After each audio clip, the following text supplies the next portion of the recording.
Wherefore, be not weary in well-doing, for ye are laying the foundation of a great work. And out of small things proceedeth that which is great. Behold, the Lord requireth the heart and a willing mind, and the willing and obedient shall eat the good of the land of Zion in these last days.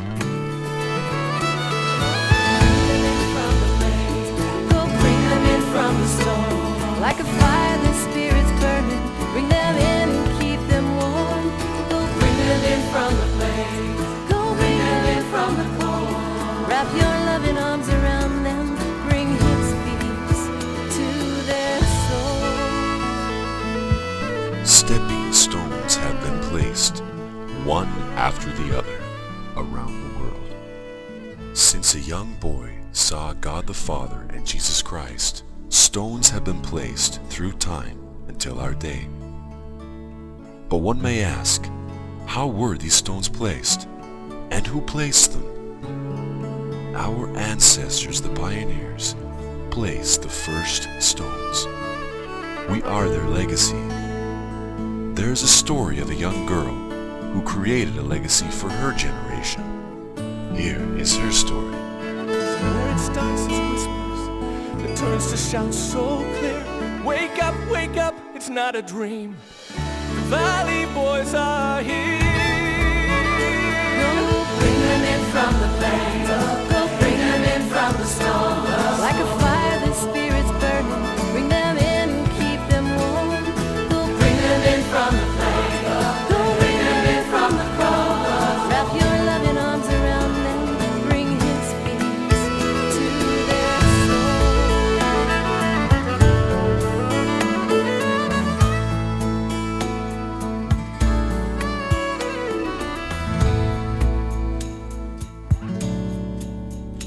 I, Mary Goebel Pay, was born in Brighton, Sussex, England, June 2nd, 1832.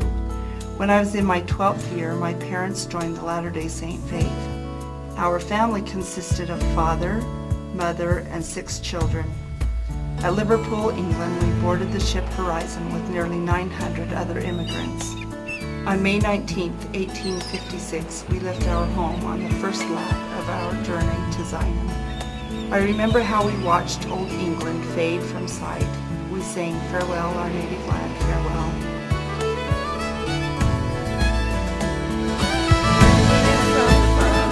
Go bring them in from the storm. Like a fire the Spirit's burning, bring them in and keep them warm. Go bring them in from the front, go bring them in from the cold. Wrap your loving arms around them, bring His peace. Go bring them in from the flames, go bring them in from the storm. Bring them in and keep them warm. Bring them in from the cold.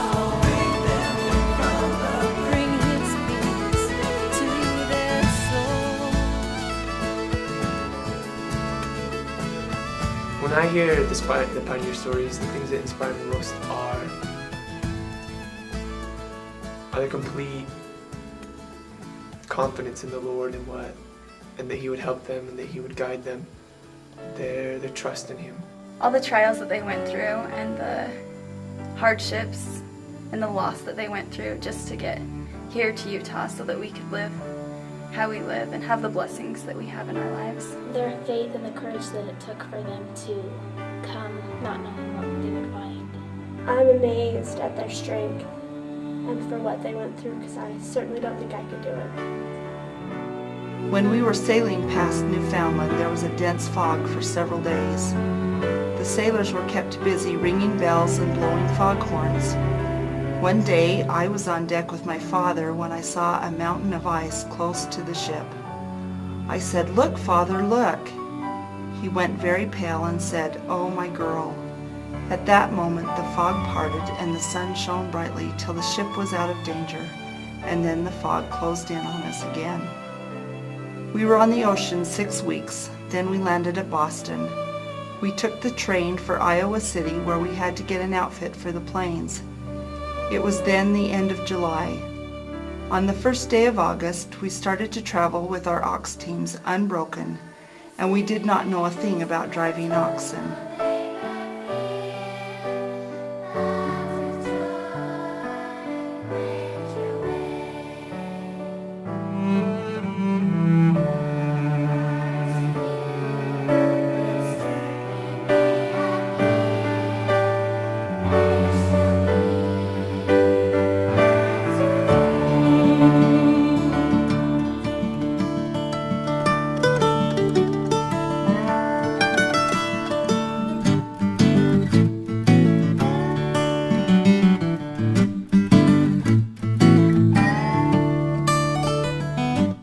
I feel I can relate to the pioneers because my ancestors were pioneers, and I feel that even though the pioneer struggle is a lot greater than struggles I have to go through, I feel that I have to go through struggles in testing my faith of the church.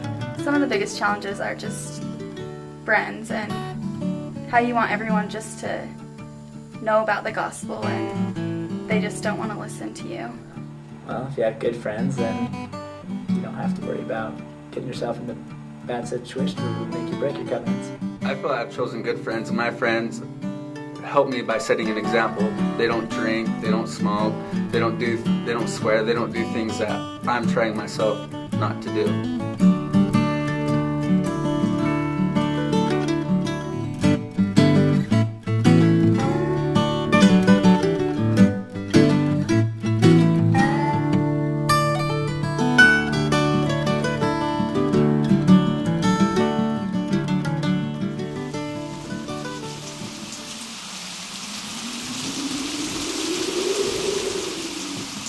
When we got to the Iowa campground, there came a thunderstorm which blew down the improvised tent of quilts over the hand carts. Fanny, my younger sister, was drenched before she had fully recovered from her previous illness of measles and died on the 19th of July, 1856. She would have been 2 years old on the 23rd. The day that we started on our journey, we visited her grave, broken-hearted that we had to leave our little one there.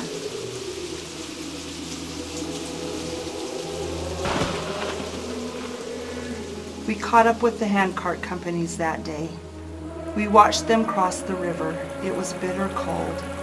There were great lumps of ice floating down the river. The next morning there were 14 deaths in camp caused by the intense cold. We went back to camp for prayers and we sang Come, Come Ye Saints, no toil or labor fear. We arrived at Devil's Gate and it was bitter cold. We left a lot of our things there.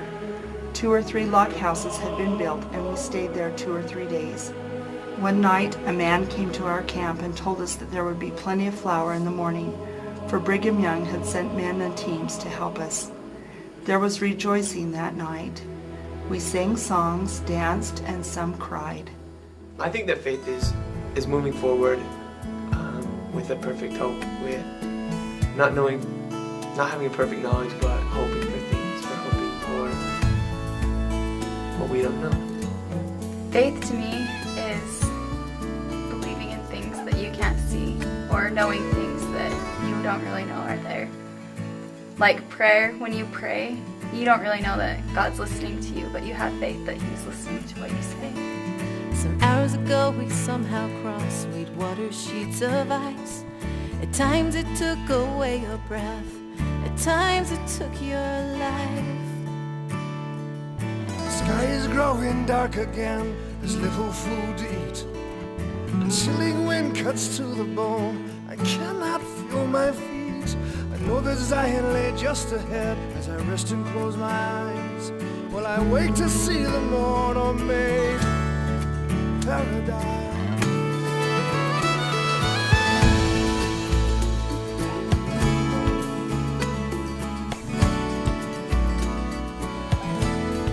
My mother never did get well. She lingered until the 11th of December, the day that we arrived in the Salt Lake Valley in 1856. We arrived in Salt Lake City at 9 o'clock at night. Early the next morning, Brigham Young came in and shook hands with all of us. When he saw our condition, our feet frozen and our mother dead, tears rolled down his cheeks. There were 3 generations of our mother as a martyr for the truth. I thought of her words, "Polly, I want to go to Zion while my children are small, so they can be raised in the gospel of Christ."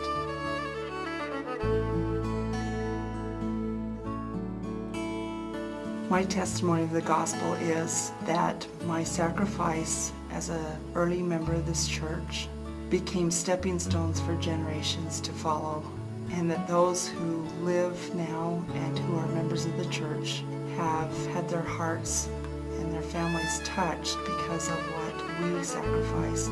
And this is the reason that we went through what we did, was for the generations who were to follow, to provide those stones for them to place their feet on and to become strong members of this church. For this I know is the true church.